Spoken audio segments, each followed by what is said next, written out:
All right, so let's look at why does this work? Why does taking the logarithm of the y values in that data make it straight? Well, it turns out that what we're dealing with is exponential growth, and this is exponential growth is in this format. So we've got some constant a times some constant b, and you raise it to the x power. So we're multiplying by something. In this case, the growth of the disease is because each person that has the disease is now spreading it, and so it spreads faster and faster and faster. The more people that are infected, the more people that you can infect.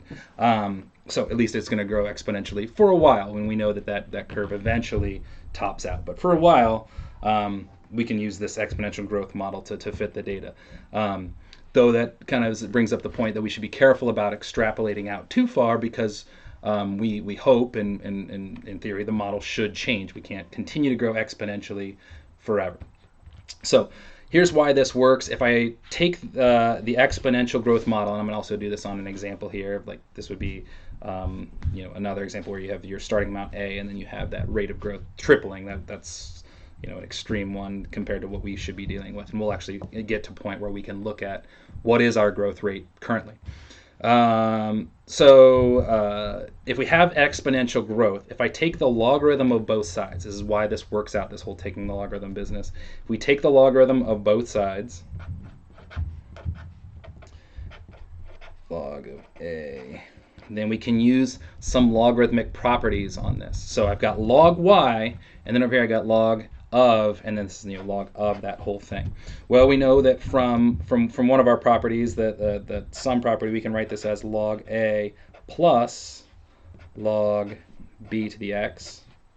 And then from our power property, so that's splitting up, that those two are multiplied, so we can split that up. And then since it's a power raised to a power, we know that we can bring that thing out front, and so we can write this as log a plus x log b.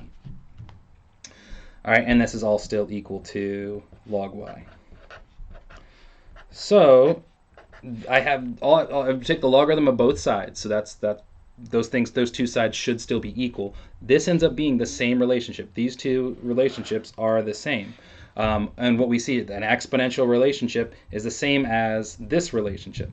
Well, this relationship, we've got log y on this side and x, and then these two numbers right here, log a and log b, if a and b are constants, these are just constants. If a is 2 and b is 3, like these are just log of 2 and log of 3. So we end up with actually here a linear relationship. This is a constant, let me just call that a, and then this, I'll leave x like this, usually b is on the other side. If I call this constant b, I have here a linear relationship between x and the logarithm of y, following those logarithmic properties. And then we can also kind of use some of those same properties to reverse this whole process, and I'll show you that in a second. So let me show you this on similar data to show you that there is actually a linear relationship between x and log y. If there's an exponential relationship between x and y, there's a linear relationship between x and log y. All right, so if you think of this as, our y variable that we're plugging in, x and log y, have a linear relationship on that side. So we can do the same thing on this side. And let me just, for the sake of argument, show you can take the natural logarithm. Doesn't matter. Natural logarithm of the y, natural logarithm of the other side, 2 times 3 to the x. Well, we can do all the same properties here, splitting this up. Natural log of 2 plus natural log of 3 to the x. We can bring that x down, natural log of 2 plus the natural log of 3 times x. Hey, come on over, bud. We got our daily visitor here. This is Barrett. You say hi to the statistics kids. All right, they'll see you later, bud. You shut that door on your way out, please. Okay. All right, so we're going to take, this is all equal to natural log of y, and natural log of 2 and natural log of 3, those are just numbers. Didn't quite get the door shut. Give me a moment.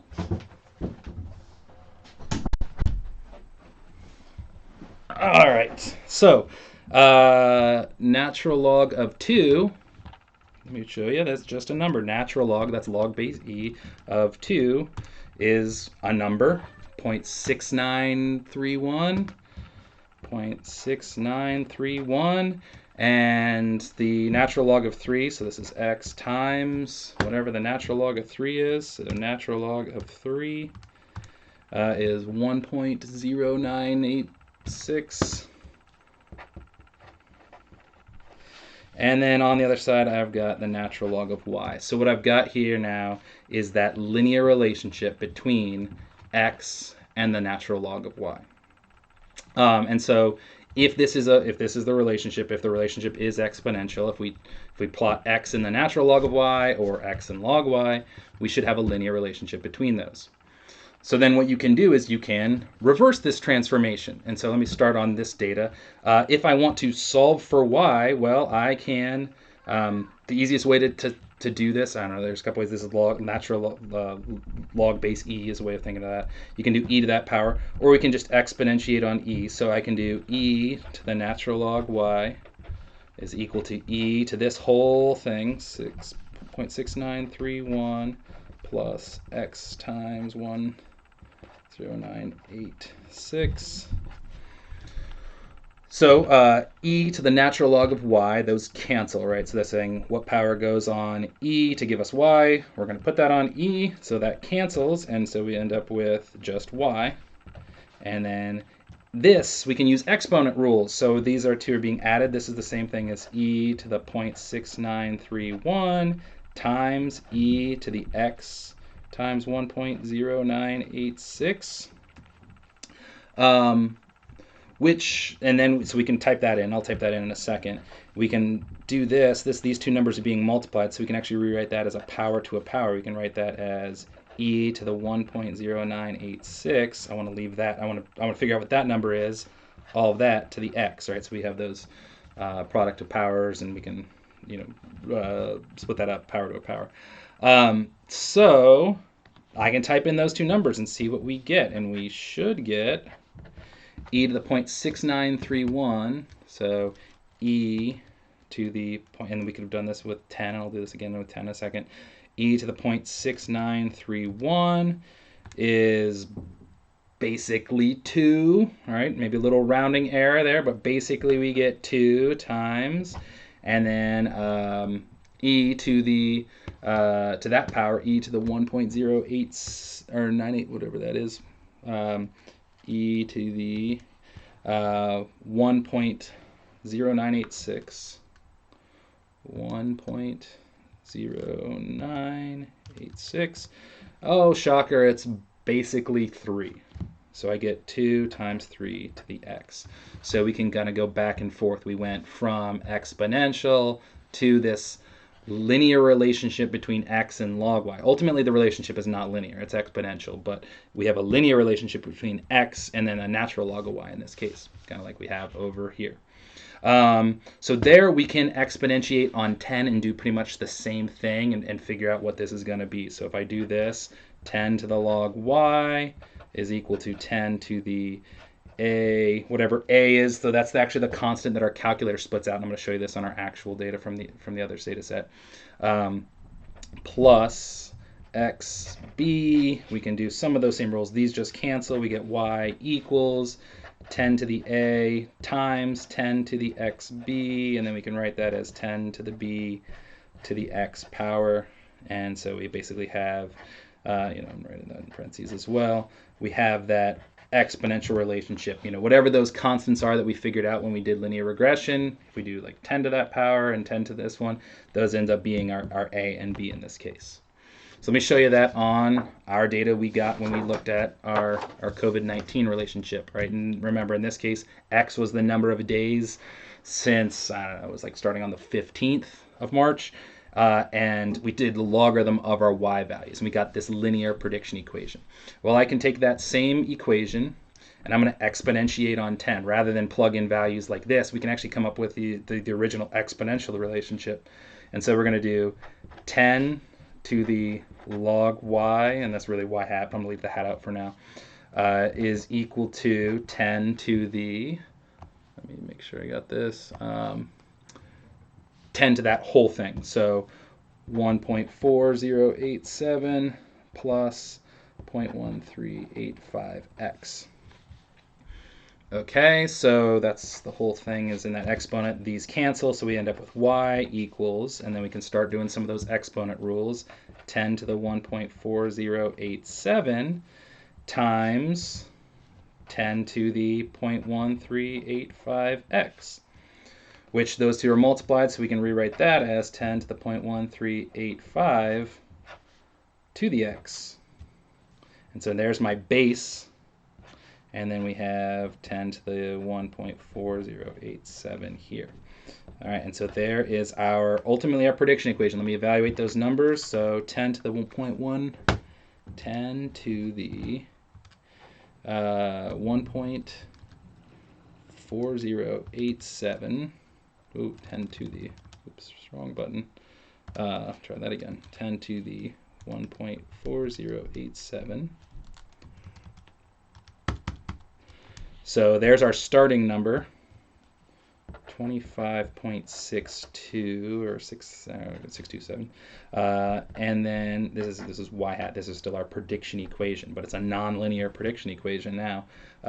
Times, and then 10 to the 0.1385, 10 to the 0.1385. I did it again. 10 to the 0.1385, and we are getting that.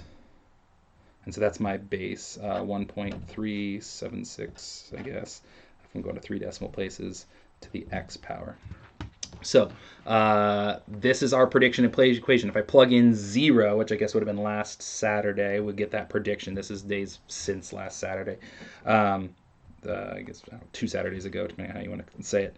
That's our prediction for that starting amount, kind of like our y-intercept. And then this is our rate of growth. Every day we're multiplying by another 1.376, which is a 37% growth rate, which is a fast growth rate, as you probably know. And so that's a big number. We want that number to change. If it doesn't change, we'll continue to grow at this rate. But we hope that changes with some of the precautions that we're taking. So we can now actually plug that in. So remember with this data that we had, we could actually write that equation in to get that prediction. And so if I go back and plot this data, oops.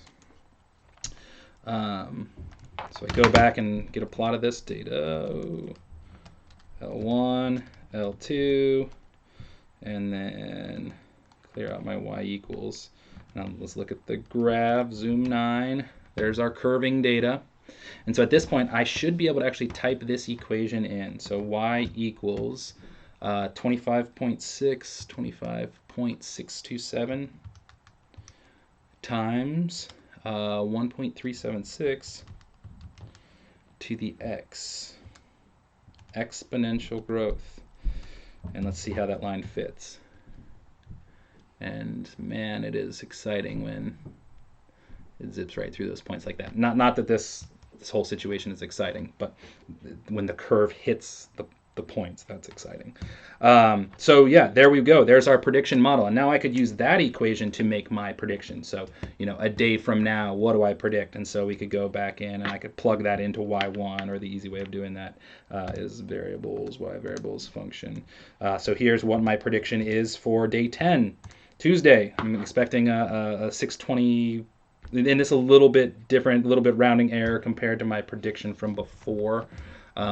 There's my prediction from before using plugging it in here. Now I'm plugging it into that. So probably, I don't know which one's more accurate. Probably this one's a little less accurate. I didn't go to as many decimal places, but about the same. But yeah, predicting in the 620s. How about, and then now let me go, and this is a little easier to do. Now let me go next week. Okay, 5,000. Another week. So that would get us to, what would that be? Can I add 34? 24. I need you guys to help me with adding. Okay, yeah, that number is getting extremely large. So let's hope in the next week or two some things change, and that number, that exponential model, change. That is not the right model. I'm extrapolating quite a bit there. So I feel pretty confident in this prediction being fairly close. We'll see what comes out today by at the 2-ish o'clock press conference. But a week from now, yeah, that might be the number. That's it's a big jump. And then 2 weeks, is it getting there? Who knows? All right, so yeah, there's our finding a curved relationship to that data. I'm going to post one data set so you can try this. Just trying to wrap your mind around this today is my goal. I'm going to give you one data set. See if you can kind of do some of these things. Follow along with me and do it on that US data that I'll post. So let me know what questions you've got. This is a tough topic. Like I said, though, it's not heavily tested on the AP test. So, I don't see you having to do some of these transformations between them. More so just recognizing exponential relationships and maybe even making more predictions like this. Probably more often than not, you can get away with just this type of prediction from the last video. But I want you to have a chance to understand those ideas. So that first video is probably more important to understand, but this one really, I hope, explains it a little better. So good luck. Let me know what questions you've got, and we'll keep working at this.